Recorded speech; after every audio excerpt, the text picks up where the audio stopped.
E agora vamos iniciar, agora sim, uma lei mais palpável para a gente. Lei de lavagem de capitais, Lei 9.613 de 98. Em razão da complexidade do assunto, pode ser que nós não terminemos aqui hoje na aula. Mas nosso tempo aqui durante o curso está bem tranquilo para a gente fazer as adequações. E é bem provável que na próxima aula, para quem está acompanhando ao vivo, será só amanhã. A gente vai continuar a lavagem de capitais. Tranquilo? Overdose de tio Murilo. Eu já estou com a voz meio bagunçada, vamos que vamos. Então, Lei de lavagem de capitais, Lei 9.613 de 98. Eu tenho muita afinidade com essa lei, porque, primeiro, eu gosto do assunto. Os meus 2 trabalhos de conclusão, tanto da graduação quanto da especialização, foram de lavagem, relacionando a lavagem a alguns outros aspectos. Agora, no mestrado, eu mudei um pouquinho a minha tese para falar de um aspecto mais abrangente da investigação criminal, mas a lavagem sempre fez parte dos meus estudos e também, infelizmente, da atividade policial. Sempre falo para vocês da necessidade de profissionalização da nossa investigação. Prender o cara, todo mundo faz. E prender o cara, muitas vezes não vai trazer o reflexo, não vai trazer efetividade para aquela investigação.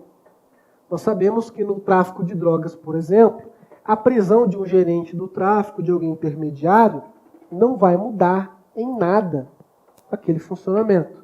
No outro dia, um outro soldado de reserva vai substituí-lo. Então, de que forma a gente, como polícia judiciária, vai combater o tráfico de drogas? No dinheiro, no money. Você vai deixar o traficante quebrado, você vai sequestrar bem, rancho, helicóptero, chácara, prédio, ativo. É assim que você vai atrapalhar aquela atividade. Se ele não tem dinheiro, ele não compra droga. Se ele não compra droga, ele não vende. Se ele não vende, ele não lucra. Ok? Claro que a prisão, o cerceamento da liberdade e a apuração dos crimes de tráfico são fundamentais. Até porque você vai materializar essa infração antecedente. Mas a profissionalização da investigação vem um pouquinho além. Prova disso é que nós temos hoje laboratórios de lavagem de capitais em todas as unidades federativas do Estado. A Polícia Civil de Minas Gerais, instituição que vocês farão parte muito em breve, tem um laboratório de lavagem de capitais, que tem o objetivo de auxiliar, de sustentar investigações criminais. Então você, delegado na ponta, quando estiver lá na sua investigação com a dúvida de uma lavagem de capitais, de um crime de lavagem de capitais, você vai pedir auxílio do laboratório para essa investigação. Eu enchia tanto o saco do pessoal do laboratório que eles até me cogitaram em colocar lá. Mas aí eu não ia ficar investigando, porque o cara do laboratório ele faz esse auxílio. E aí mudaram de ideia. Mas o laboratório é uma importante ferramenta nessa profissionalização da investigação. Espero que os senhores utilizem bastante na prática, até porque é o reflexo dessa efetividade da investigação. Vamos então falar de lavagem de capitais. E não tem como falar de lavagem, sem trazer aqui um breve relato histórico, o porquê dessa expressão. A doutrina diverge um pouquinho da data, mas essa expressão surgiu lá na década de 20, mais ou menos, aqui do século 20, 1920, 1930, com a máfia norte-americana. E por que lavagem de capitais? Porque a forma com que os mafiosos encontraram para ocultar e para dissimular aquele lucro vultoso que eles conseguiam com a prática de crimes foi de criar lavanderias. Sim, lavanderias de roupas. E por quê? Alguém aqui na sala tem alguma lavanderia? Não para lavar dinheiro, lavanderia normal mesmo. Não tem. Se eu disser que eu tenho uma lavanderia e lavo 1.000 ou 10.000 roupas por dia, vocês vão saber se é 1.000, 10.000 ou 5? Provavelmente não, porque não tem controle. Né? Pode ter um controle interno, mas esse controle externo é difícil de fazer. É diferente de eu falar que eu tenho uma mercearia pequenininha e vendo 2 milhões de reais por dia. Estacionamento de veículo. Quantos carros pararam, estacionaram e saíram ali? Não sei. Eu vou ter que depender daquele controle interno supostamente mencionado.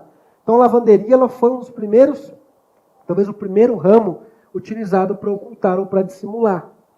Criaram-se várias lavanderias e essas lavanderias supostamente movimentavam uma quantia exorbitante de dinheiro, que na verdade era para ocultar ou dissimular esses ganhos provenientes de práticas criminosas. Ok? Por isso que o nome vem aí de lavanderia, de lavar o dinheiro. Ok? De lavar o dinheiro, nós surgimos algumas expressões também utilizadas, por exemplo, em Portugal, Itália e Espanha, que é o chamado branqueamento de capitais. Então, o sinônimo para lavagem de dinheiro é o chamado branqueamento de capitais. Então, aquele dinheiro sujo, escuro, ele vem sendo clarificado, branqueado. Essa expressão ela foi utilizada pelo Brasil?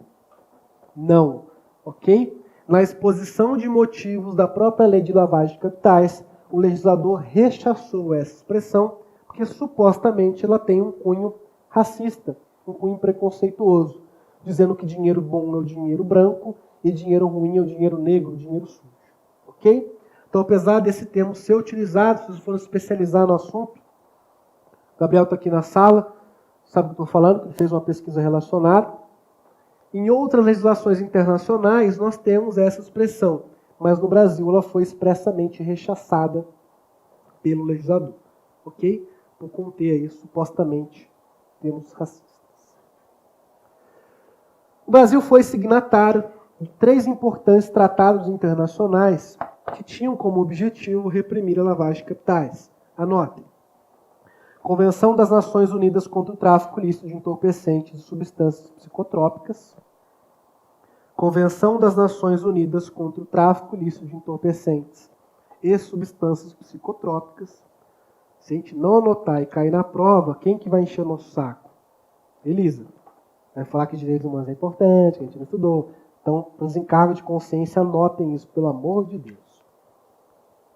Anotaram? Segundo, Convenção de Palermo. Convenção de Palermo. Também foi uma importante convenção do Tratado Internacional que o Brasil foi signatário, que tem como um dos objetivos prevenir e reprimir a lavagem de capitais. E terceiro, Convenção de Mérida. Esses foram os 3 principais. Primeiro, Convenção das Nações Unidas contra o tráfico ilícito de entorpecentes e substâncias psicotrópicas. Convenção das Nações Unidas contra o tráfico ilícito de entorpecentes e substâncias psicotrópicas. Segunda, Convenção de Palermo, que é importantíssima aqui para a lavagem de capitais. Terceiro, Convenção de Mérida, ou Convenção de Mérida contra a Corrupção. Mas de onde surgiu então a lavagem de capitais? Ou qual foi a preocupação das nações em criminalizar a lavagem de capitais? Bom, a lavagem de capitais ela representa um sério risco ao Estado formal. E por quê? Os criminosos, com as atividades ilícitas, ganham milhões e milhões e bilhões de reais, de dólares com aquelas atividades.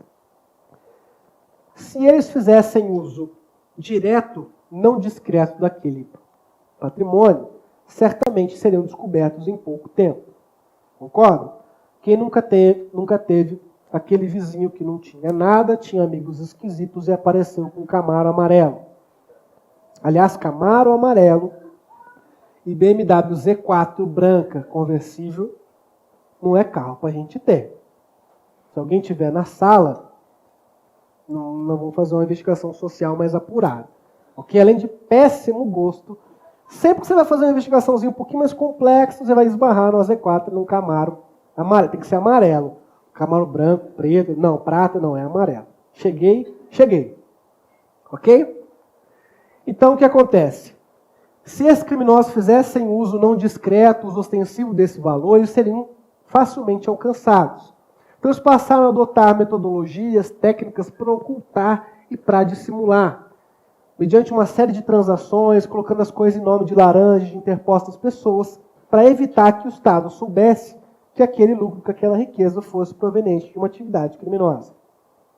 Sabendo aí dessa tendência, desse submundo do crime, que é altamente lucrativo, as nações passaram a se reunir para chegar no modelo de criminalização do que convencionou se chamar lavagem de capitais.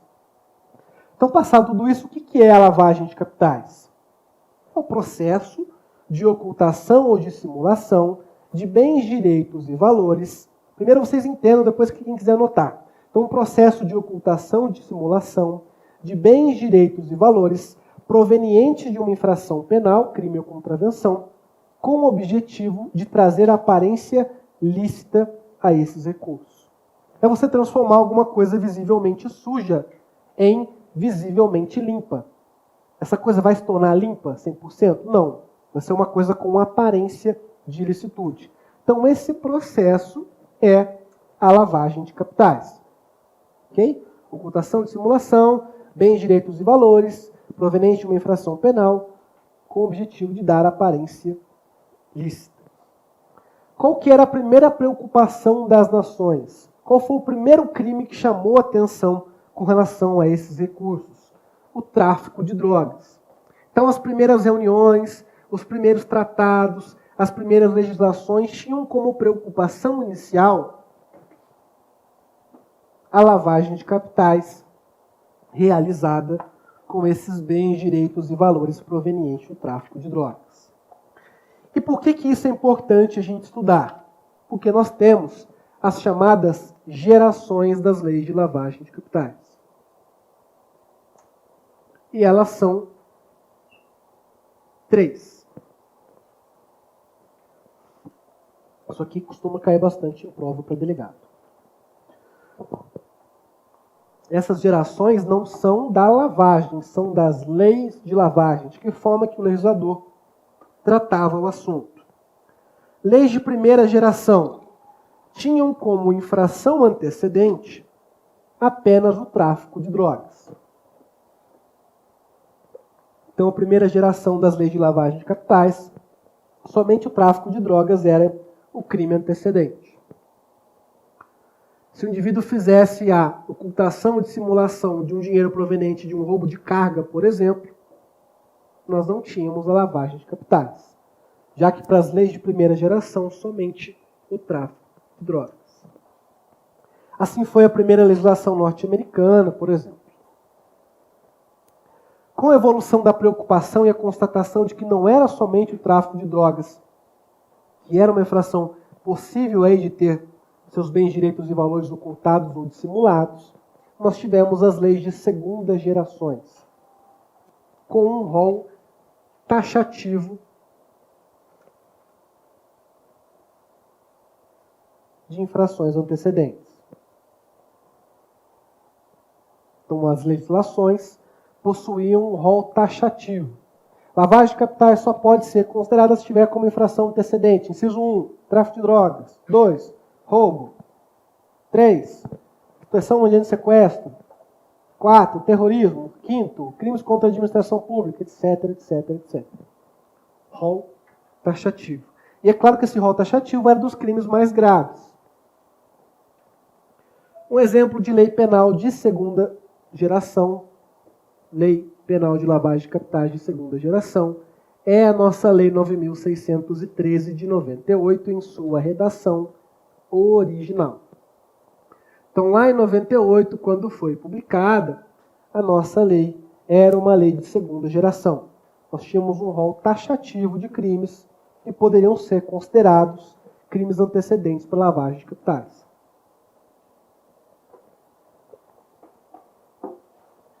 Leis de terceira geração são as leis mais modernas. Essa lei aboliu o rol taxativo e qualquer infração penal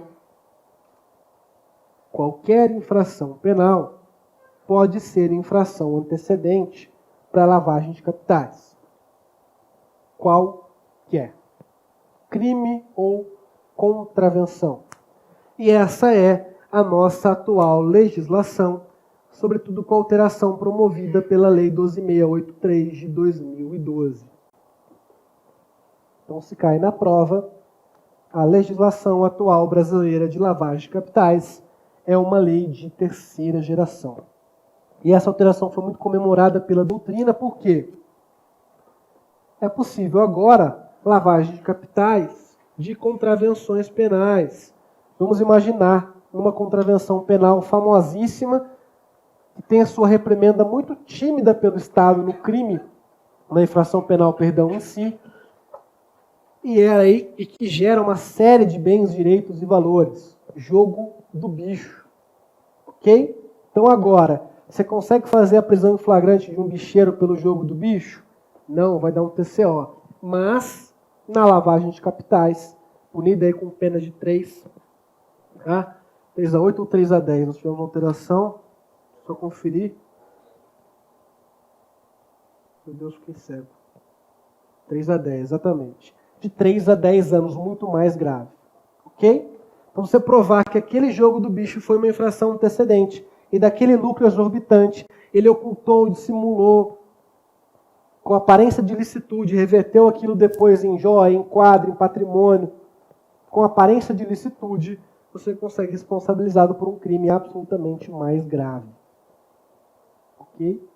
Jogo do bicho, então, foi uma importante comemoração. Nós tivemos uma resistência no Congresso para essa alteração legislativa, para esse aumento, que a gente não entende por quê. Mas ela foi, depois passou aí, e hoje é assim que funciona. Questão de prova. Será que é mesmo toda e qualquer infração penal? Segundo a doutrina, não. Essa infração tem que ser o quê? Produtora. Esse é o termo utilizado pela doutrina.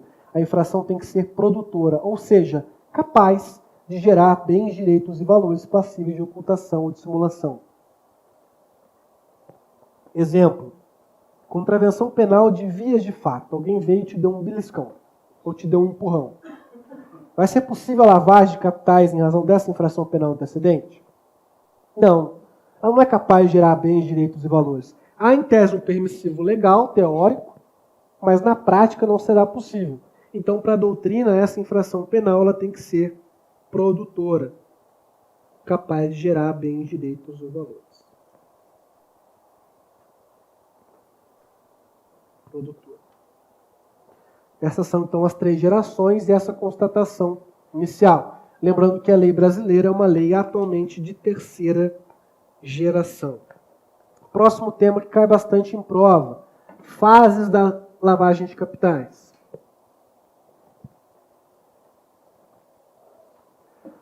Uma coisa que eu quero desmistificar com vocês inicialmente, isso é importante até mesmo em razão das investigações. A lavagem de capitais é algo necessariamente complexo? Não. Qualquer ato que gere uma ocultação ou dissimulação de alguma coisa proveniente de uma infração com aparência de ilicitude, tese está consumada a lavagem de capitais. Exemplo tranquilo, traficante de drogas, ele ganhou lá 30 mil reais com o tráfico de drogas. E ele quer comprar uma moto importada. Se ele botar a moto no nome dele, 5 minutos depois, o Estado vai sequestrar essa moto.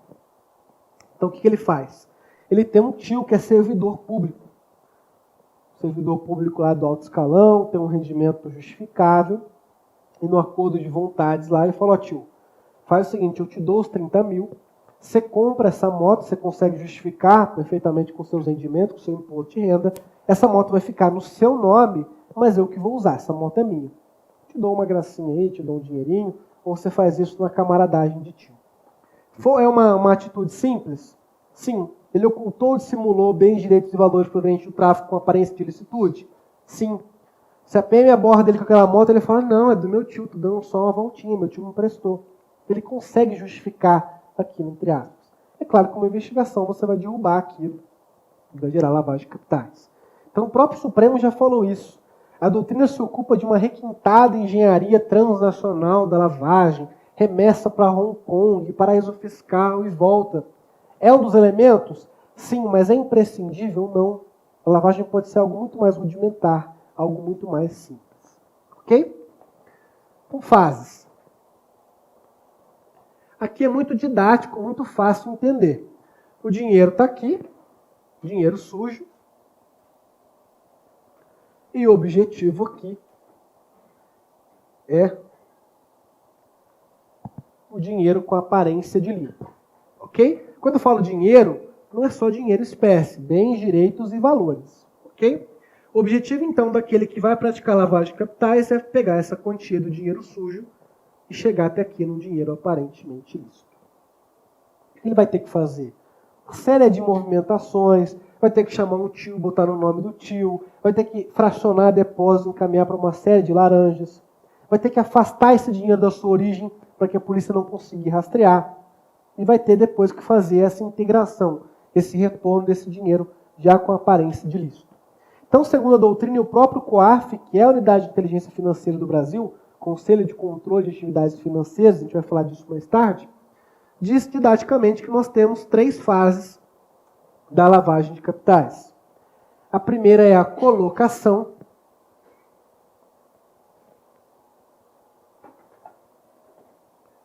ou placement. Eu sempre brinco que o meu inglês é ótimo. Nem o português não é bom, né, gente? Que o meu inglês é terrível. Eu já fiz intercâmbio, morei fora um tempão e não sei falar nada. Mas eu estou aí tentando buscar o meu lugar ao sol. Ainda é bastante terrível. Então, e por que essa expressão é em inglês e por que ela pode até ser cobrada em prova de vocês em inglês? Porque a gente vai herdar, com relação à lavagem de capitais, toda a doutrina norte-americana. Foram os Estados Unidos que, primeiramente, conseguiram criar um sistema de repressão, foram quem lideraram as primeiras reuniões, os primeiros tratados internacionais da lavagem de capitais. Foi, salvo engano, o primeiro país a criminalizar a lavagem de capitais. Então, eles têm uma atuação aí de protagonismo. Colocação. Qual que é o primeiro objetivo dessa fase? Quem quiser até fazer isso no caderno vai depois lembrar. É pegar esse dinheiro sujo aqui e inseri-lo no mercado. Então, de alguma forma, esse dinheiro vai ser movimentado.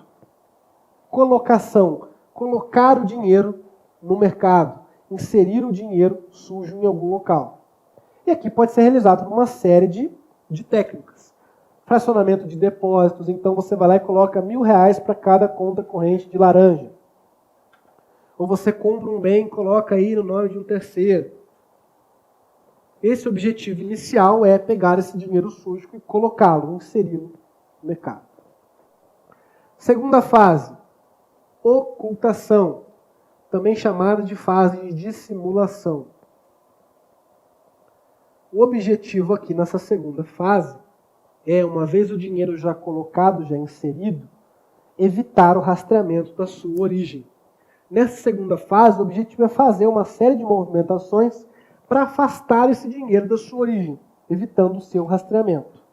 Então, afastar da origem, afastar a origem, evitar rastreamento. O objetivo dessa segunda fase é confundir. Criar uma série de técnicas, mandar esse dinheiro para uma série de lugares. Eu tive a oportunidade de presidir algumas investigações aqui em Minas Gerais, que os indivíduos movimentavam esse dinheiro em uma série de contas correntes até chegar na remessa aí, estrangeira. Então hoje tem uma série de técnicas e tem empresas especializadas nisso para ficar mudando esse valor em diversas contas correntes, em diversos bancos, para evitar o rastreamento. Então na segunda fase de ocultação e simulação, o objetivo é afastar da origem e evitar esse rastreamento. E por fim, a terceira fase é a integração, também chamada, e aqui é fácil de falar porque eu lembro do seu Creyson, integration. Ok?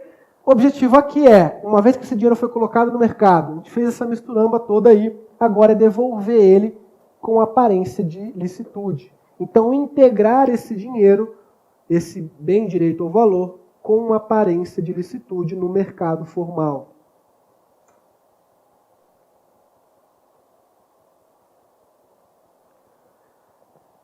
Exemplo clássico, na época do mensalão, o que eles faziam? Pegava aquele dinheiro proveniente de propina, simulava contrato de publicidade e propaganda, pagava esse dinheiro e depois essas empresas, de alguma forma, faziam contratos com empresas amigas e esse dinheiro voltava com aparência de licitude.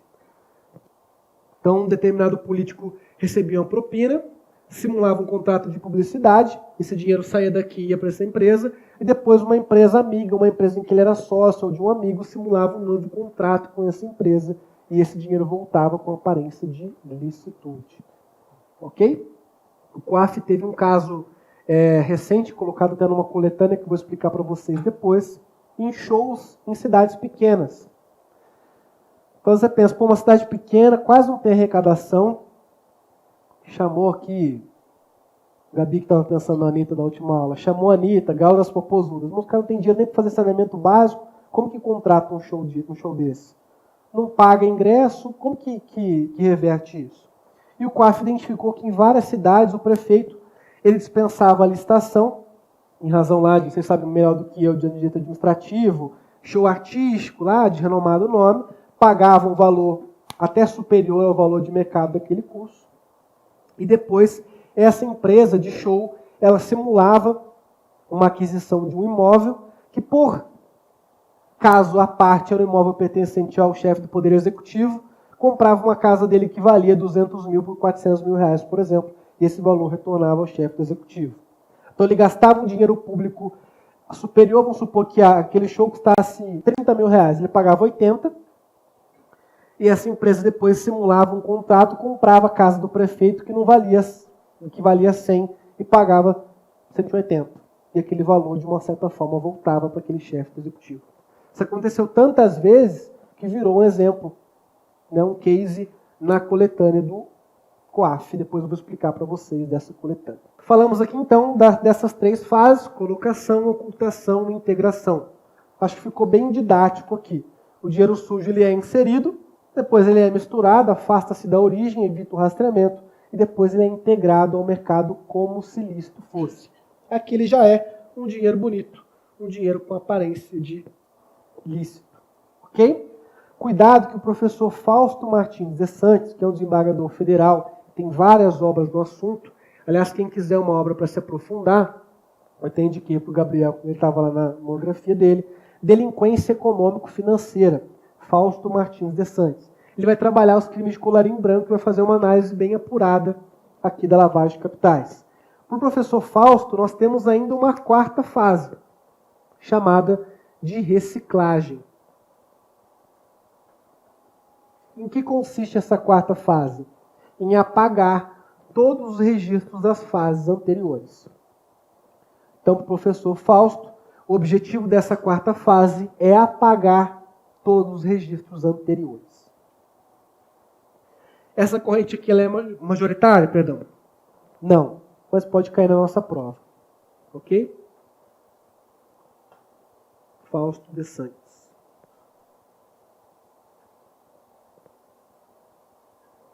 Reciclagem. Pergunta de prova. Para a consumação da lavagem de capitais, é necessária a ocorrência dessas 3 ou 4 fases? É necessária a ocorrência de todas as fases? Não. Ok? Segundo o STF, quem quiser anotar, RHC 80816. Então, RHC 80816. A lavagem de capitais, segundo o Supremo, não reclama nem êxito definitivo da ocultação, ou seja, ele não precisa chegar até a fase da integração ou da reciclagem, e nem o vulto e a complexidade dos exemplos de requintada engenharia financeira transnacional, com os quais se ocupa a literatura, aquilo que eu falei para vocês. A lavagem não precisa ser algo necessariamente complexo. Não precisa ser algo necessariamente complexo.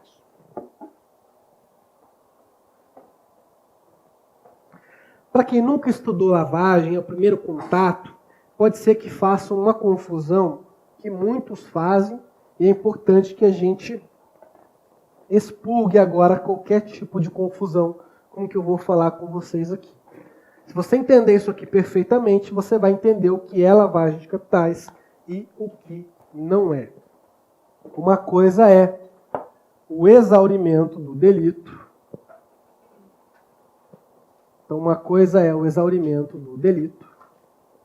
Outra coisa é a lavagem de capitais. Aliás, falando em lavagem de capitais, hoje nós lançamos a pós-graduação em Segurança Pública e Atividade Policial, aqui do Supremo, e eu abordarei com vocês lavagem de capitais. Vão ser várias e várias obras, aí no estudo muito mais verticalizado da Lei de Lavagem de Capitais, que vai contar com gigantíssimos nomes aí do direito, Alberto Avena, porrada de delegado civil e federal, professor Henrique Hoffmann, professor Bruno Zampier, professor Márcio Alberto, uma série aí de pessoas que têm se disposto a estudar com seriedade a atividade policial, a atividade de polícia judiciária. Antes de explicar, eu vou dar 2 exemplos práticos. Chiquinho, traficante de drogas, ganha R$200 mil na sua boca de fumo e vai lá e compra o quê? Um Camaro amarelo. Vocês já imaginaram o Chiquinho de Camaro amarelo?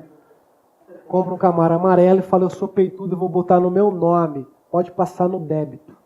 E vai lá e com o cartão universitário dele, ele compra um Camaro amarelo. Chiquinho pegou o lucro que ele obteve com uma atividade criminosa, que é o tráfico de drogas, e comprou o Camaro amarelo e colocou no seu nome. Isso é lavagem de capitais? Não. Ok? Houve qualquer ato de ocultação, de simulação, o Chiquinho a qualquer tempo tentou esconder que aquele Camaro era dele e do dinheiro dele? Não. Isso é mero exaurimento do delito. Tem alguns colegas que passaram vergonha em entrevista de operações policiais. Então o cara passa no concurso, que ele faz? Para de estudar. E aí ele passa vergonha. Não pode ver uma vergonha que quer passar. Aí está lá dando entrevista, prendeu uma Z4 do cara, no nome do cara, porque também estão sendo investigados os crimes de lavagem de capitais, porque o traficante tinha inclusive uma BMW Z4 conversível, pasmem, estava em seu nome. Ele dá aquela entrevista, bonito, fica midiático, mas não é lavagem, é exaurimento do delito. Eu expliquei a vocês, a justificativa da punição da lavagem justamente aquela conduta que tenta dificultar a intervenção estatal. Vai criar uma série de ocultação e simulação para afastar aquele dinheiro sujo da sua origem. Vai ter aparência de ilícito.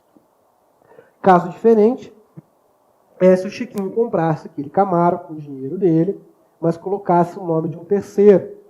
Ou simulasse uma série de contratos. Aí ele ia simular, por exemplo, um contrato de professor com uma universidade, e a universidade pagou a aula dele num Camaro amarelo, por exemplo.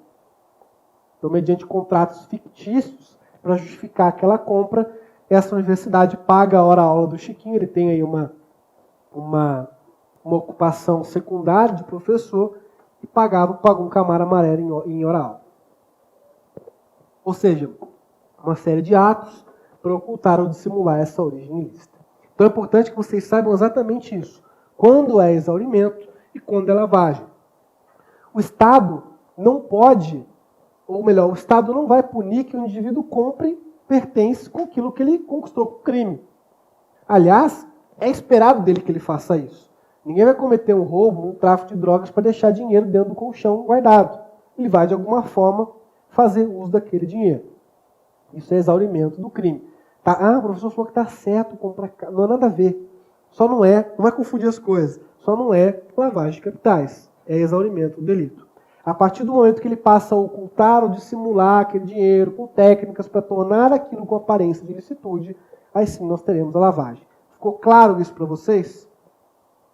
Quem estiver em casa, bate uma foto com joinha assim, ficou claro. Vocês não podem errar isso em prova. Vocês não podem passar vergonha depois em entrevista. Ok? Não podem passar vergonha. Fica feio na investigação. Vocês, como delegados, têm que saber isso aqui. Tem que saber explicar. Nós não temos hoje capacitação técnica suficiente. O promotor não vai saber. Numa parte das vezes de lavagem, o juiz não vai saber. Muitas vezes é você, como investigador, como presidente da investigação, que vai mostrar para ele isso. Nos grandes centros, nós temos lá as varas de crimes financeiros, lavagem de capitais, mas não é um conhecimento que todo mundo sabe. Eu defendo isso, estou escrevendo um livro sobre lavagem de capitais, espero publicá-lo em breve, e é o que a gente sempre fala. É necessário essa capacitação, não só de equipamento tecnológico, como também pessoal dos servidores. Poucas pessoas sabem lidar com isso na investigação. E a criação dos laboratórios, como disse a vocês, é uma importante ferramenta para auxiliar aí os colegas. Então não confundam isso. Outra discussão grande na doutrina da lavagem de capitais, bem jurídico. Qual seria o bem jurídico tutelado pela lavagem de capitais? Eu vou falar para vocês rapidamente das 5 correntes que existem, mas para não ficar muito prolixo, para o assunto não ficar muito grande, eu vou trabalhar com aquilo que vocês vão adotar em prova e o porquê que vocês vão adotar isso em prova. Então, com relação ao bem jurídico, nós temos em tese 5 correntes.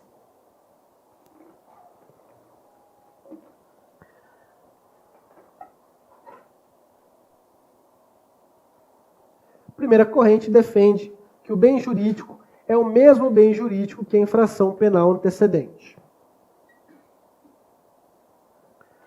Então, se a lavagem de capitais é proveniente do tráfico de drogas, qual seria o bem jurídico dessa lavagem? Saúde pública. Ok?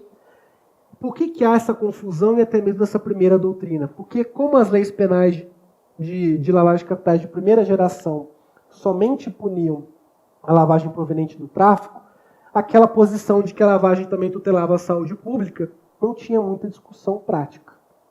Ok? Então, para essa primeira corrente, tutela o mesmo bem jurídico que a infração penal antecedente. Está certo ou está errado? Errado, ok? A gente tem, segundo a doutrina, visível bis in idem, se isso fosse considerado. Já que a lavagem de capitais seria um novo crime para tutelar o mesmo bem jurídico. Então, essa corrente aqui, ela é absolutamente minoritária. Segunda corrente, a administração da justiça. Para essa segunda corrente, o bem jurídico tutelado pela lei de lavagem de capitais seria a administração da justiça. Ou seja, a lavagem de capitais ela viola a possibilidade, a capacidade do Estado de realizar a persecução penal. Então, quando alguém oculta ou dissimula, viola a administração da justiça. Essa corrente ela é adotada pelos professores Gustavo Badaró e Pier Paolo Bottini, que tem uma obra muito boa de lavagem de capitais, mas ela é questionada pela doutrina por uma razão muito simples. Se a gente for considerar a administração da justiça como bem jurídico, era possível que a gente estaria tutelando de uma forma muito mais gravosa uma conduta que lese a administração da justiça do que infração penal antecedente. Vou explicar. Vamos imaginar um furto que virou aí lavagem de capitais. Foi infração antecedente da lavagem de capitais. Qual que é a pena do furto? 1 a 4. E a lavagem de capitais, que em tese estaria tutelando a dificuldade que o Estado tem para chegar naquele dinheiro, punido aí com uma pena muito superior. Então criava aí essa incongruência lógica. E, portanto, embora nós tenhamos a administração da justiça como uma corrente até ligeiramente forte, ela não vai ser adotada em prova, não é majoritária. Terceira corrente, ordem econômico-financeira. Ordem econômico-financeira. Para essa corrente, a lavagem de capitais tutela a ordem econômico-financeira. Esse desequilíbrio no mercado. Se alguém está ocultando, dissimulando, inserindo um dinheiro sujo no mercado lícito, está violando a livre concorrência, a livre iniciativa de mercado, a própria desestabilização do sistema econômico. Essa corrente é a corrente majoritária e é a corrente adotada pelos tribunais superiores, por enquanto, que vocês vão adotar em prova. Lavagem de capitais tem como bem jurídico a ordem econômico-financeira. Critério de curiosidade, 2 outras correntes. Uma quarta corrente, nós teríamos uma pluralidade de bens jurídicos. Seriam vários. Essa corrente aqui é a corrente da festa da uva. Tudo é bem jurídico tutelado. É a saúde pública, é a administração da justiça, é a ordem econômico-financeira, é o sistema financeiro nacional, é tudo. E até por não chegar num bem jurídico específico, ela é minoritária na doutrina, na jurisprudência. Na jurisprudência ela é inexistente, na doutrina ela é muito minoritária. A gente sabe que o direito penal tem que ser o quê? Direto, específico, claro. O direito penal não pode tutelar bens jurídicos duvidosos. Ok? Então essa corrente aqui também é minoritária. O professor Fausto Martins de Santos, ele traz uma nova corrente, que é a corrente que eu, Murilo, pessoalmente me filio, mas calma, não é a corrente que vocês vão adotar na prova neste momento. Para o professor, nós temos a ordem econômico-financeira, de uma forma imediata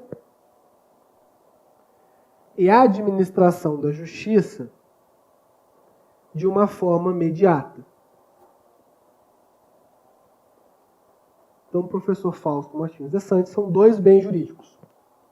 De uma forma direta e imediata a ordem econômica e financeira, mas também a administração da justiça. Pode ser que aquele crime de lavagem de capitais não lese sempre a ordem econômica e financeira. Vamos imaginar que o traficante juntou lá 200 mil reais, passou para o tio dele comprou um barco de 200 mil reais na loja, na concessionária de barco, pelo preço que ele vale. E ele está usando aquele barco. Essa conduta, ela lesa a ordem econômica e financeira? Livre iniciativa de mercado, destabilização do mercado? Em tese, não. Mas ela lesa a administração da justiça de uma forma indireta. Porque o Estado tem dificuldade para alcançar que, na verdade, aquele barco que está sendo utilizado, ele é proveniente de um recurso ilícito. Então, essa aqui é a principal justificativa do professor Fausto. Para mim, é a corrente que mais atende à questão do bem jurídico pela lavagem de capitais. Eventual prova discursiva e oral, vocês podem discutir. Mas, para a prova, por enquanto, ordem econômico-financeira. Tranquilo? Show de bola.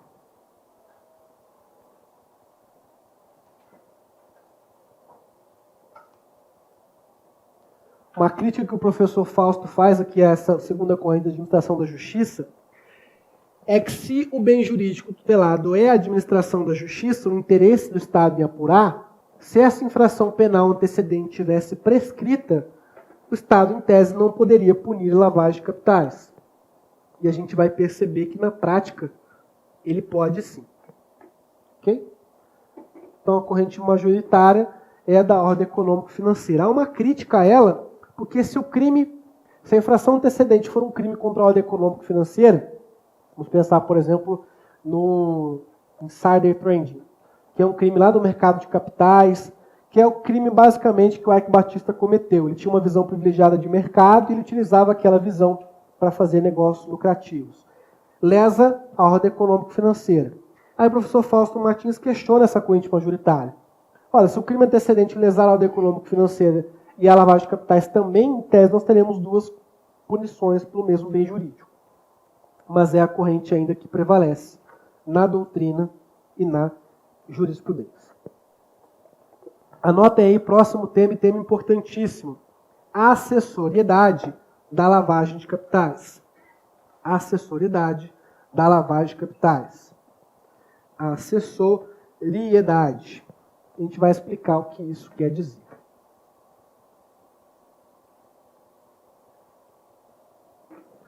Talvez um dos temas mais interessantes da lavagem de capitais com relação à punição dela. Está na tela para vocês. Artigo 2º, inciso 2º. O processo e julgamento dos crimes previstos nesta lei, inciso 2º, independem do processo e julgamento das infrações penais antecedentes, ainda que praticados em outro país, cabendo ao juiz competente para os crimes previstos nesta lei a decisão sobre a unidade de processo e julgamento. Então pode voltar aqui comigo. O legislador estabelece uma autonomia entre os processos, aquele que vai apurar a infração antecedente e aquele que vai apurar a lavagem de capitais, dizendo que eles não precisam estar sequer unificados, eles podem tramitar em processos, em varas distintas, ainda até que cometido em outro país. Essa autonomia aqui, ela é absoluta ou relativa? Relativa, ok? É a chamada acessoriedade limitada. E por quê? Anotem, o crime de lavagem de capitais é um crime acessório. Ele vai depender necessariamente de uma infração penal antecedente. Não é possível que você puna a lavagem de capitais sem uma infração penal antecedente capaz de gerar bens, direitos e valores. Então, essa autonomia aqui, ela é relativa.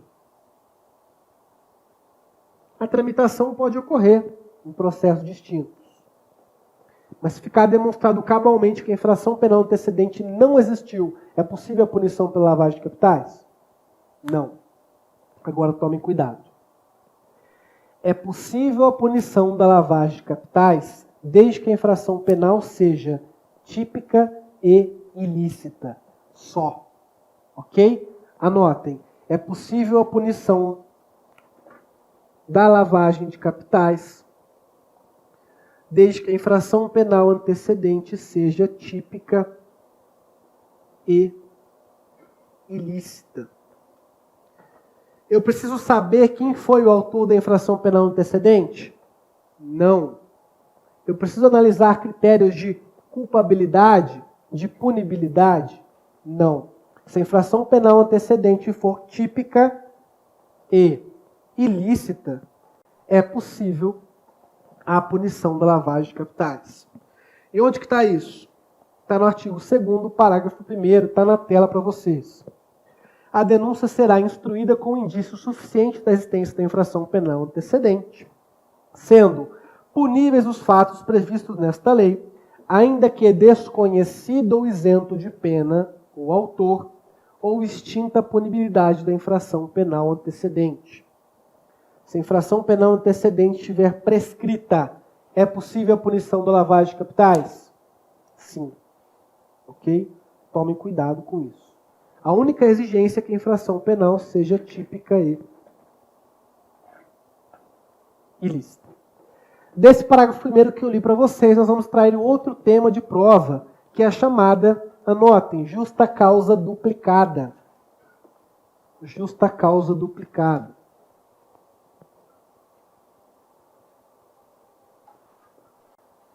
Quem está dando processo penal para vocês? O Belo. O Belo. Se o Marcos Paulo falou disso, da justa causa, as condições da ação, ok. Se foi o Belo, a gente vai ter que explicar de novo aqui.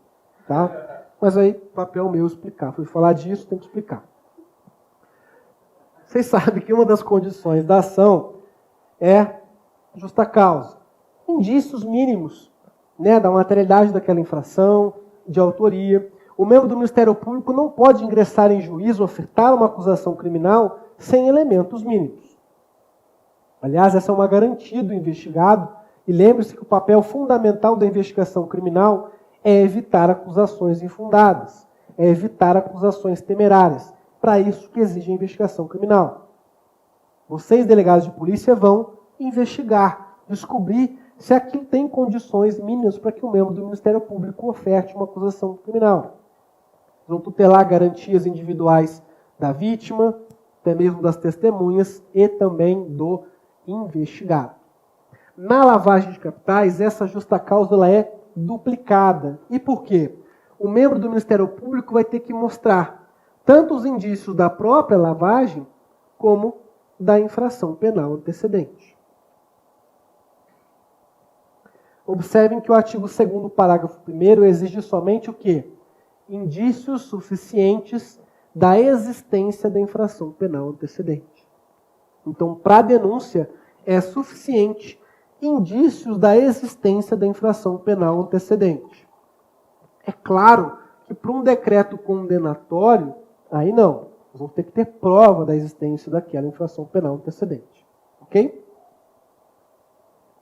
Mas esse tema, essa expressão justa causa duplicada, ela é exigida em provas, tanto objetivas quanto discursivas e orais. E vocês não podem errar.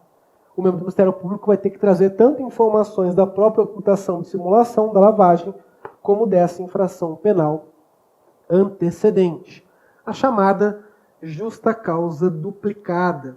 Não se esqueçam desse tema em prova.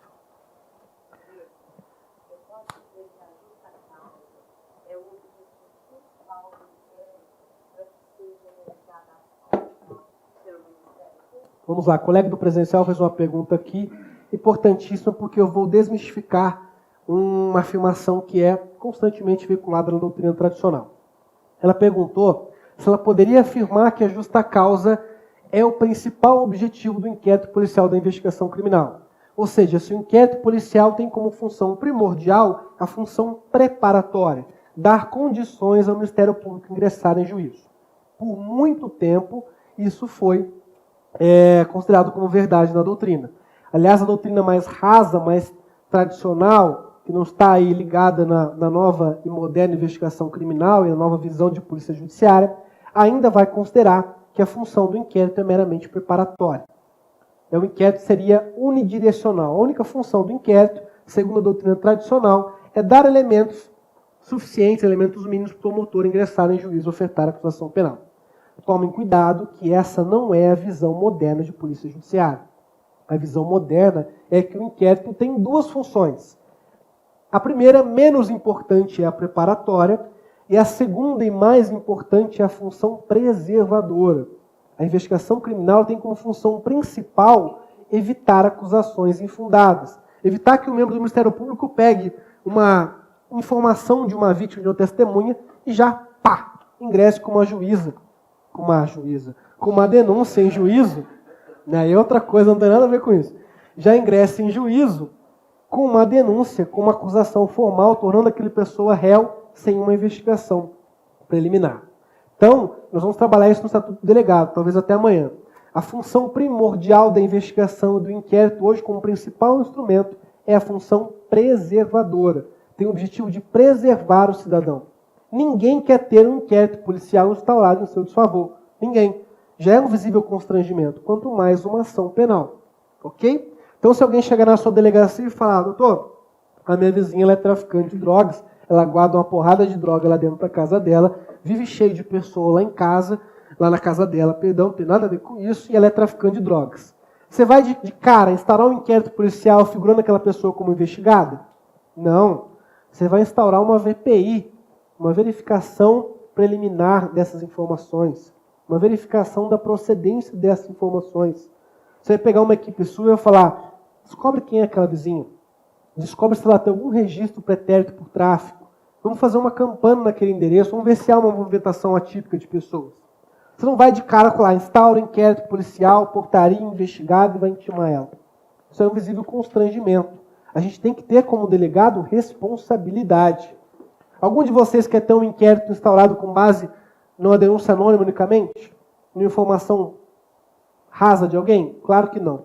Então a função moderna do inquérito é preservadora e não somente preparatória. Ok? Trabalhando com aquela dúvida que você trabalhou. Eu trouxe a dúvida do presencial para o online porque é importante para você que está assistindo a nossa aula aqui também. Próximo tema aqui. Autolavagem. Também chamada, e agora eu vou gastar o meu inglês, de self-laundering. É possível que o mesmo autor da infração antecedente seja autor da lavagem de capitais? Ou seja, é possível que eu mesmo lave o meu dinheiro sujo? É possível que eu, Chiquinho, faça a ocultação de simulação lá do meu Camaro amarelo? Será? Tome cuidado. A Convenção de Palermo tem uma disposição específica que diz o seguinte: se o direito interno do Estado-parte não permitir que a mesma pessoa figure como autor da infração antecedente e autor da lavagem de capitais, esta última não será punida nesse caso. Então a Convenção de Palermo dá um salvo-conduto. Ora, se as regras de direito interno de cada Estado-parte exigirem que o mesmo autor da infração penal antecedente não seja punido pela lavagem cometida por ele mesmo, ele não será punido. Tem Estado-parte, dependendo da dogmática penal, que vai considerar a lavagem como um mero exaurimento. Ora, o indivíduo ele quer usar aquele valor, então ele vai tentar ocultar e dissimular para usar aquele valor de uma forma mais segura. Esse é o posicionamento que vigora no Brasil? Não. Ok? A nossa legislação não faz qualquer ressalva. E segundo o STF, é possível a autolavagem. Ou seja, o mesmo autor da infração penal antecedente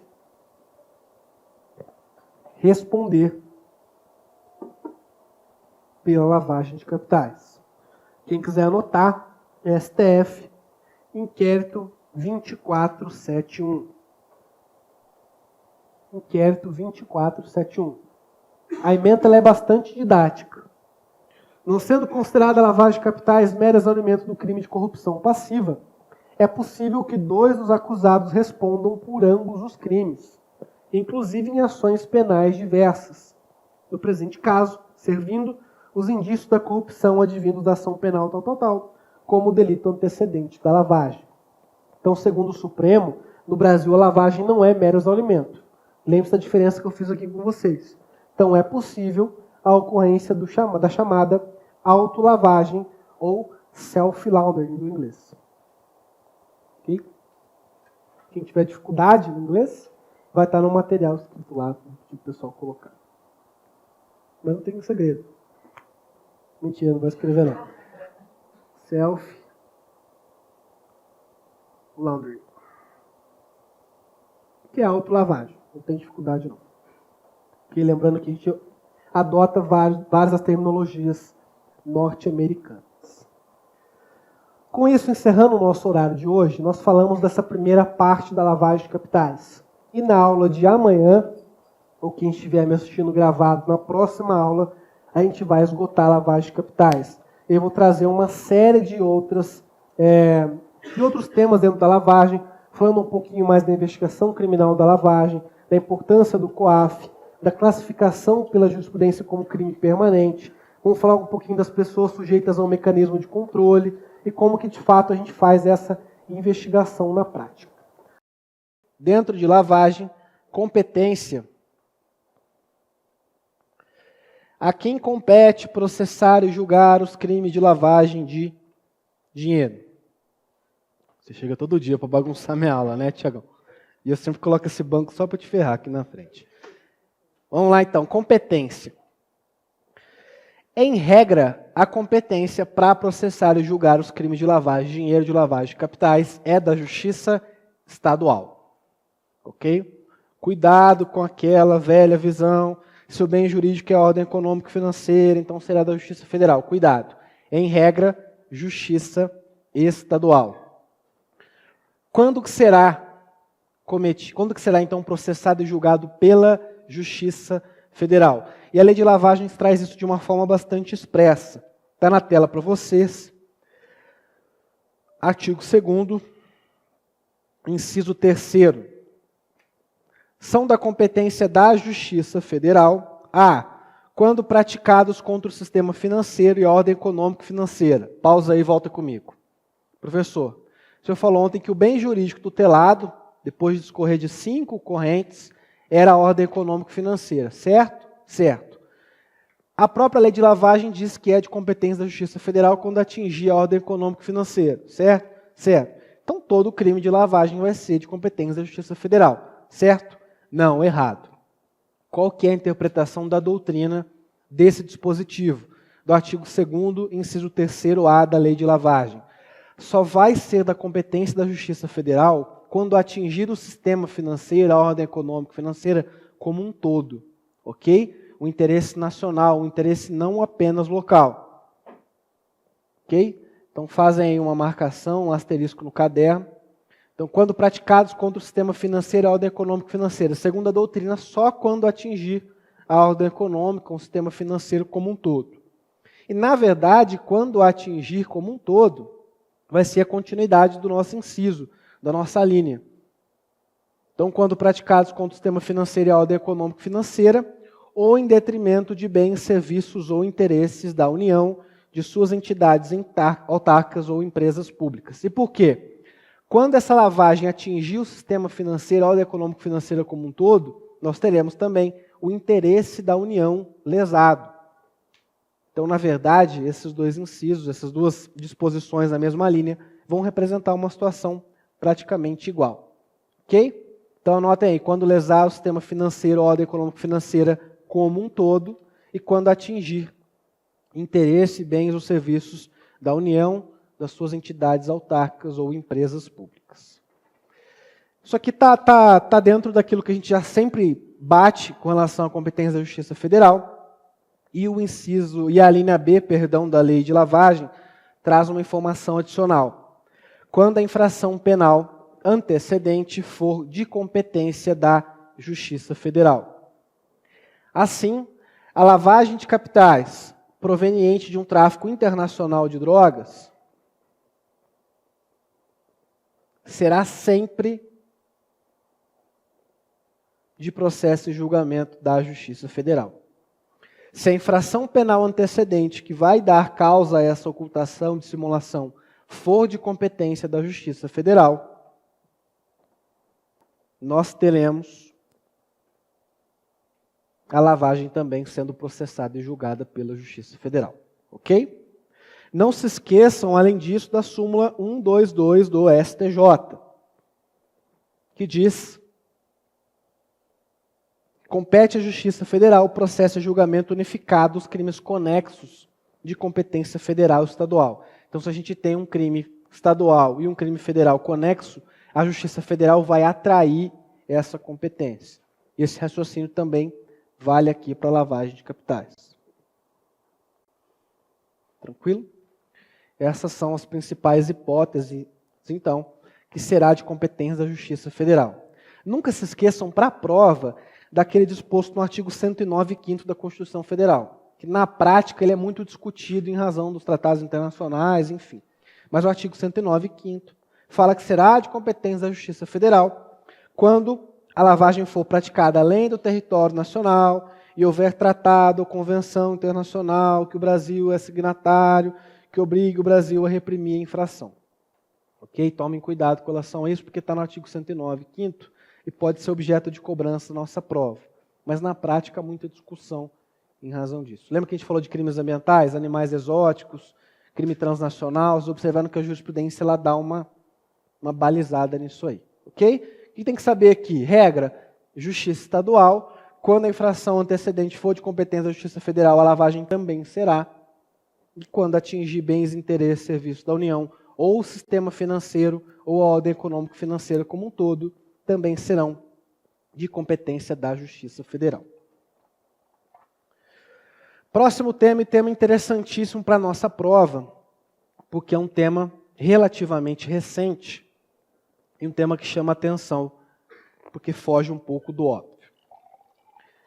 A lavagem de capitais, depois da Lei 12.683 de 2012, ela pode ser punida, os crimes lá que são previstos na lei, tanto na forma de dolo direto quanto de dolo eventual. Então anotem aí, lavagem, tanto dolo direto quanto dolo eventual. E por quê? A Lei 12.683 de 2012 suprimiu a expressão que sabe ser improvenientes de infração penal. Então, segundo essa disposição, até 2012, segundo a doutrina, só permitia a lavagem de capitais com dolo direto. Então, aquele agente que fosse praticar a ocultação de simulação, para que pudesse ser responsabilizado, ele tinha que ter ciência, dolo direto, da origem criminosa daqueles bens, direitos ou valores. Em 2012, quando o legislador retirou essa expressão, a doutrina passou a entender que é possível também na modalidade de dolo eventual. Então, por mais que aquele resultado não fosse pretendido, não fosse da consciência, o indivíduo assumia de uma forma muito rudimentar e assumia o risco daquele dinheiro ser proveniente, aquele bem direito ao valor ser proveniente de uma atividade ilícita. Qual foi a teoria adotada nos Estados Unidos para tentar explicar melhor essa questão da punição do dolo eventual na lavagem de capitais? Teoria da cegueira deliberada. Então anotem, teoria da cegueira deliberada, também chamada de instruções de avestruz, eu já vou explicar o porquê, ou teoria da evitação da consciência. Então, teoria da cegueira deliberada, teoria das instruções de avestruz e teoria da evitação da consciência. É o famoso não sei, não quero saber, tenho raiva de quem sabe. Aquele indivíduo que não é o próprio autor da infração antecedente, quando ele vai se especializar num processo de ocultação e de simulação, vocês acham que ele quer saber exatamente do que foi aquele dinheiro, ou aquele bem, aquele recurso que ele está lavando? Claro que não. Ele vai evitar, embora possa desconfiar, ele vai evitar saber daquela origem. Os americanos chamam de don't ask, don't tell. Não pergunto e não respondo. Então, a punição da lavagem de capitais ela é complicada, porque a nossa responsabilidade aqui como delegados de polícia e depois em toda a persecução penal é demonstrar que aquele indivíduo sabia ou devesse saber daquela origem ilícita dos recursos. E os agentes, as empresas que são especializadas já na lavagem de capitais, isso acontece, elas procuram se distanciar desse questionamento. Então, lá duvida, há grande probabilidade que aqueles recursos sejam provenientes de atividades criminosas, mas o indivíduo ele tem uma posição de indiferença para aquilo. É a chamada escolha de permanecer ignorante. Então, vamos supor que a sua empresa ela é especializada, entre aspas, em consultoria financeira e que, na verdade, é lavagem de capitais. E aí você chega lá com uma mala cheia de dinheiro, coloca na mesa do cara da empresa, o cara chega lá, o seu cliente, ele fala, não, doutor, porque essa mala, o meu problema aqui é te ajudar na consultoria financeira, o que você fez eu não quero nem saber. Essa escolha de ser ignorante. E é justamente o que acontece. Na prática, é importante que as legislações estejam atentas de uma forma a viabilizar essa punição. Então anotem, para a aplicação da teoria da cegueira deliberada, e quem escreve bastante disso no Brasil é o Sérgio Moro, antes dele se tornar um astro nacional e internacional, que a aplicação da teoria da cegueira deliberada tem 2 requisitos. Anotem. Primeiro, que o agente tinha conhecimento da elevada possibilidade de que os bens, direitos ou valores eram provenientes de uma infração penal. Então, a gente tinha conhecimento da elevada possibilidade de que bens, direitos e valores eram provenientes de uma infração penal. Segundo requisito, que esse agente agiu de modo indiferente a esse conhecimento. Então, ele não teve cautela, ele não procurou conhecer a real origem. Até para evitar uma responsabilização. Quanto menos sabe, menos pode ser responsabilizado. Então, segundo a teoria norte-americana, e por que instruções de avestruz? O que o avestruz faz? Enfia a cabeça embaixo da terra e não quer saber de nada. Por isso que esse nome tem. Então, a doutrina norte-americana trouxe a teoria da cegueira deliberada para permitir a punição da lavagem de capitais na modalidade de dolo eventual. Os requisitos, então, só para repetir aqui, o primeiro, que o agente tinha conhecimento da elevada possibilidade de que os bens, direitos ou valores eram provenientes de uma infração penal. Então, a gente tinha conhecimento da elevada possibilidade de que os bens, direitos ou valores eram provenientes de uma infração penal. E segundo, que ele agiu de modo indiferente a esse conhecimento. Ou seja, ele suspeitava e não procurou buscar aquele conhecimento. Esse agir indiferente, essa escolha de permanecer ignorante, que é o requisito principal aqui da teoria da cegueira deliberada. Tá, a gente explicou a teoria, então, quais são os requisitos, punição aí na modalidade de dolo eventual. E a pergunta é, essa teoria ela é aplicada no Brasil? Tome cuidado. Nós tivemos uma condenação em primeira instância a 2 empresários pelo crime de lavagem de capitais na modalidade de dolo eventual, aplicando a teoria da cegueira deliberada. E foi naquele caso famoso envolvendo um furto ao Banco Central, lá de Fortaleza. Levaram 164 milhões de reais, fizeram aquele túnel, levaram sacos de dinheiro em notas de 50, com o emblema do Banco Central, enfim. O que aconteceu? Aquele crime ocorreu de uma sexta para sábado. Então, na madrugada, os indivíduos entraram lá num túnel no Banco Central em Fortaleza e levaram aí quase 170 milhões de reais. No outro dia, cedo, esses criminosos foram numa agência de veículos da Mitsubishi e chegaram lá com 980 mil reais em dinheiro, em sacos, todas em notas de 50, as notas estavam lá com aqueles lacrezinhos do Banco Central, e falaram, a gente quer 2 Mitsubishi Lancer, 2 Pajero Full, 2 Triton, não sei o que e tal. Compraram quase R$1 milhão em veículos em dinheiro, em saco. O que o cara dessa agência de veículo fez? Vamos aproveitar. Vende todo mundo.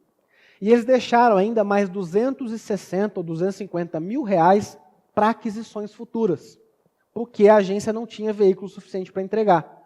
Então os caras falaram, deixa mais 250 mil aí, depois a gente vem buscar mais carro. O que esse pessoal fez? Vendeu tudo, entregou o dinheiro. E na segunda-feira, quando foi aberto o expediente lá do Banco Central, descobriu-se esse crime que foi aí nacionalmente conhecido. E aí esse juiz de primeira instância, ele condenou esses empresários porque na atividade comercial não é comum que os indivíduos cheguem com essa quantia em dinheiro, da forma com que o dinheiro estava embalado, compram uma porrada de carro novo e ainda deixam dinheiro lá para aquisições futuras. É uma forma completamente atípica daquele negócio. Concordam? O dinheiro em um saco. Geralmente, transferência de carro, o que você faz? Você leva o dinheiro? Não, você vai fazer uma transferência bancária, vai dar um cheque. Então, aquela modalidade era completamente atípica. E aqueles empresários que estavam envolvidos num ramo de negócio de veículos, numa grande cidade, eles tinham que ter esse conhecimento. Eles tinham, segundo esse juiz de primeira instância, elevada possibilidade que aquele dinheiro era esquisito, concorda? Até pelo tipo de pessoas que foram comprar.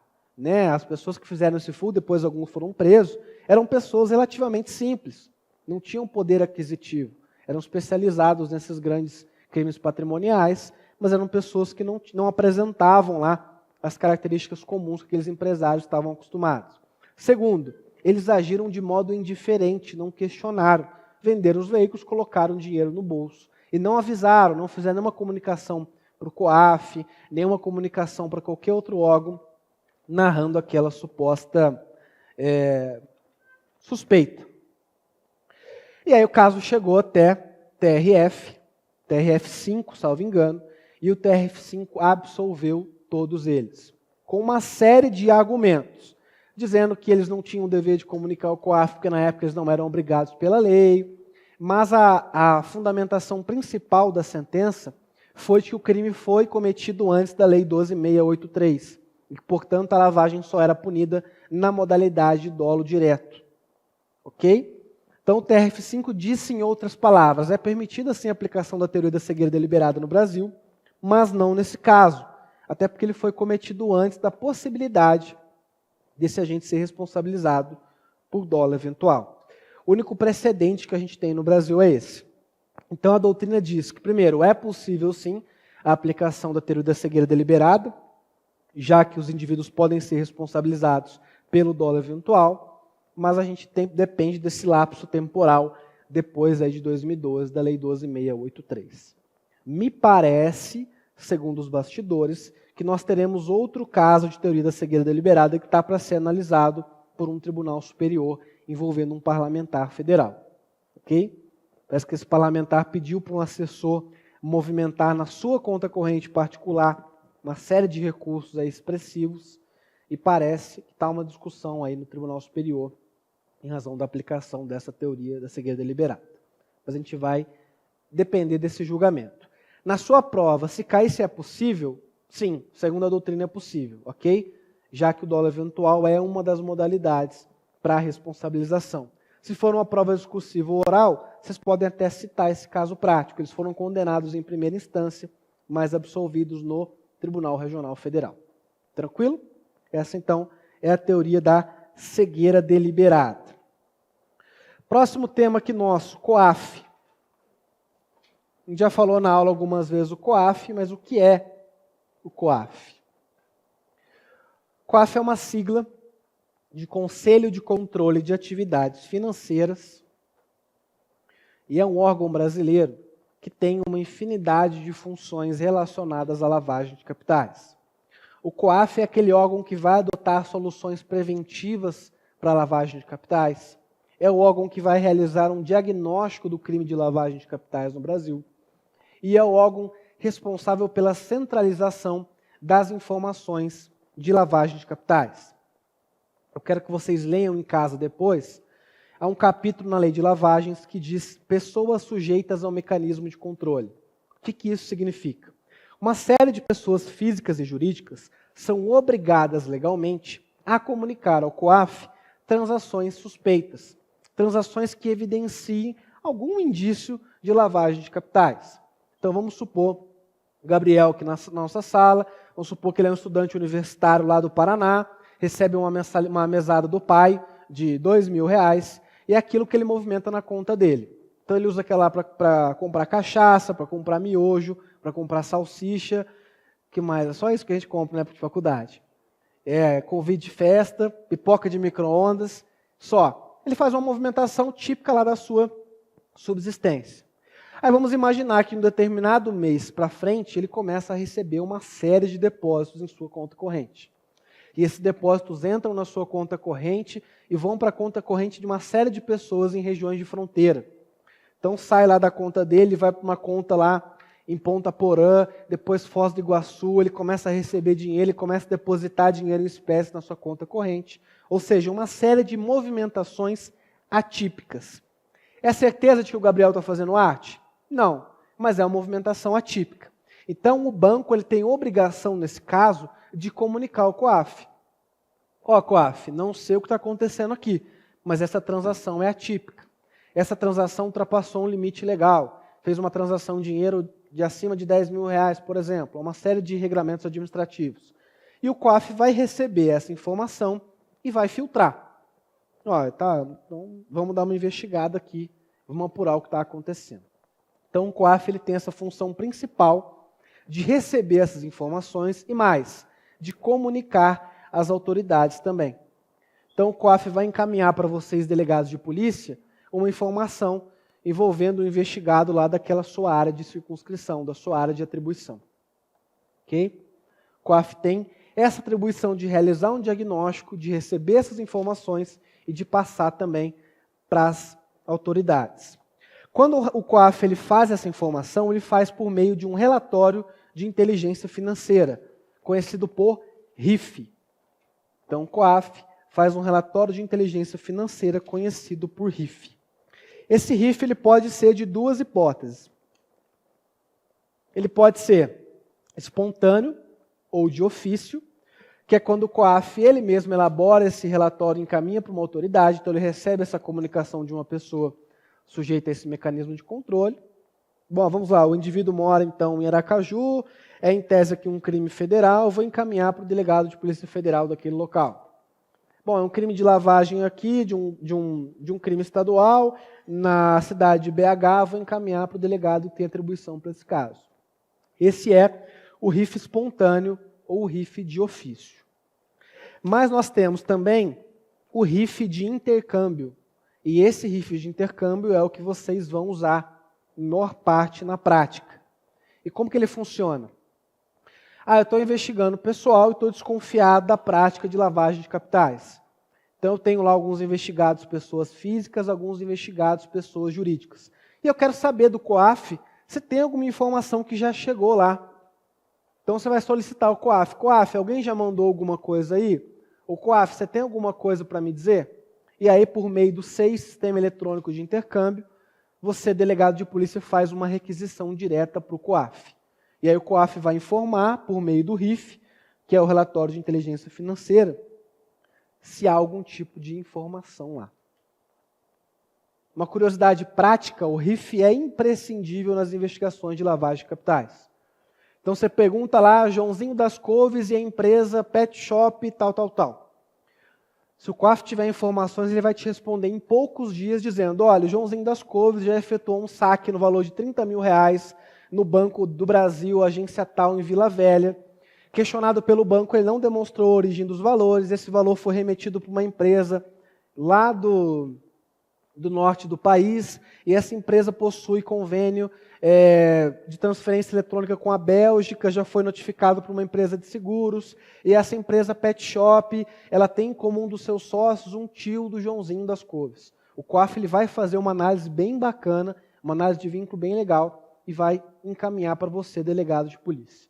Então a informação e a importância do COAF na lavagem de capitais, ela é altíssima. Ok? O que o STJ analisou recentemente? Então, disse para vocês que esse RIF por intercâmbio, o delegado vai lá e requisita diretamente o COAF essa informação. E o COAF vai passar uma série de dados, claro, se eles estiverem disponíveis. Esse acesso direto pelo delegado, ele configura uma quebra de sigilo fiscal ou financeiro? Ou seja, será que o delegado não poderia requisitar diretamente, teria que fazer por autorização judicial, por demanda judicial? O que vocês acham? Anotem, segundo o STJ, é possível o acesso direto pelo delegado às informações do COAF, sem que isso configure quebra de sigilo financeiro. Então, é possível o acesso direto pelo delegado às informações do COAF, sem que isso configure quebra de sigilo financeiro. E por quê? Se o COAF tem o dever legal de informar as autoridades quando tiver ciência de indícios da prática de lavagem de capitais, o caminho inverso também é possível. O delegado pode provocar o COAF para que o COAF responda acerca dessas informações. E tomem um cuidado, essas informações elas são sigilosas. Então vocês, delegados de polícia, vão ter que manter o sigilo dessas informações. Ok?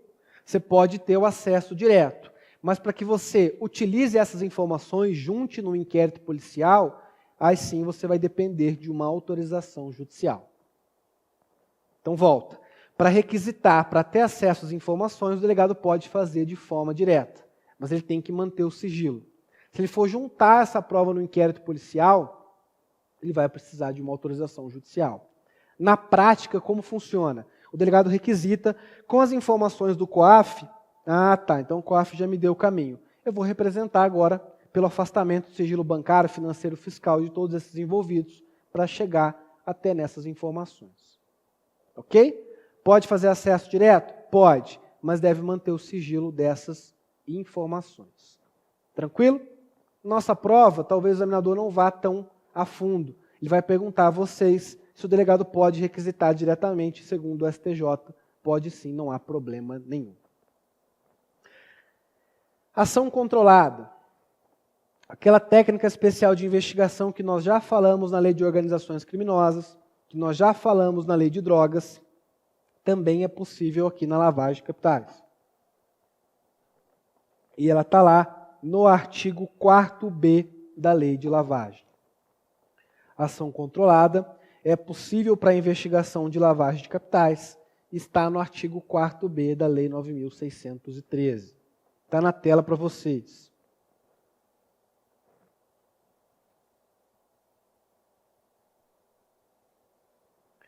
A ordem de prisão de pessoas ou as medidas assecuratórias de bens, direitos ou valores poderão ser suspensas pelo juiz, ouvido o Ministério Público, quando a sua execução imediata puder comprometer as investigações.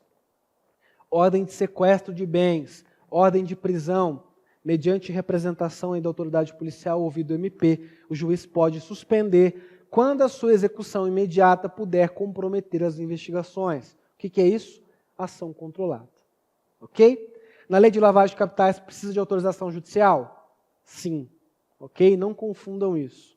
Lei de drogas e lei de lavagem precisa de autorização judicial, enquanto na lei de organizações criminosas não, somente prévia comunicação ao juiz.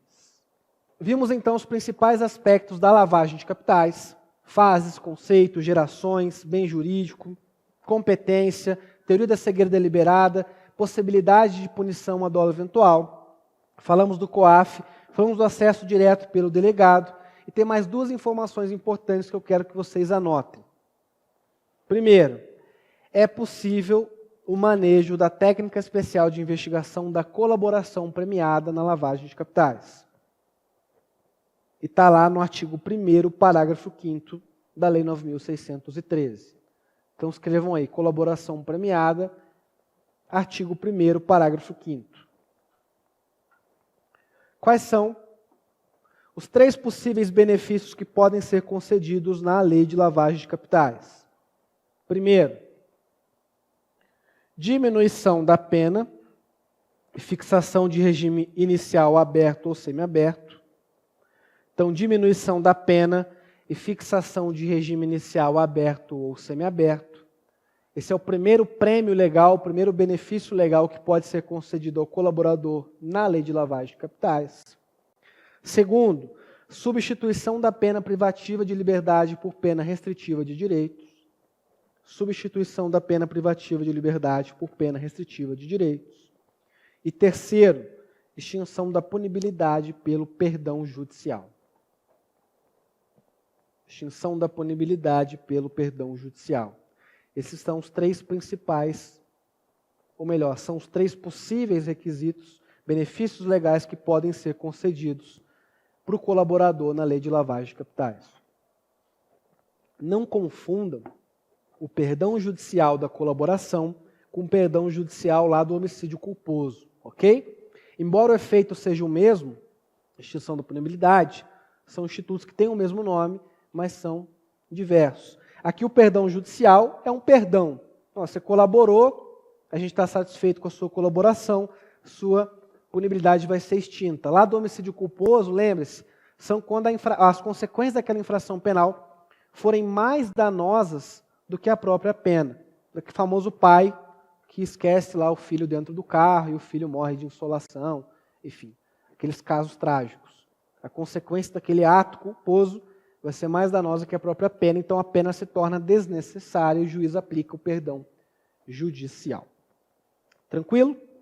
Lembrando que os dados cadastrais nas investigações de lavagem de capitais que informem qualificação, filiação e endereço podem ser requisitados diretamente pelo delegado de polícia.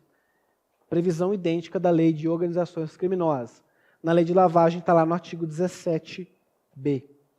Ok? Artigo 17b. Tudo que cai de lavagem de capitais em prova para delegado foi dado aqui por nós, os assuntos principais. É claro que o tema ele é inesgotável. Como disse a vocês, estou escrevendo uma obra sobre o assunto e tem muita coisa para falar de lavagem de capitais. Mas os temas mais relacionados aqui com a investigação, com a pertinência temática, para o exercício da nossa atividade policial e para a nossa prova, foram passados aqui a vocês, ok? Quem quiser se aprofundar no tema, tiver interesse, é só me procurar aí por e-mail, pelas redes sociais, que eu estou à disposição para bater um papo, passar algumas referências bibliográficas. E depois também, quando o livro estiver lançado, eu vou passar essa informação para vocês.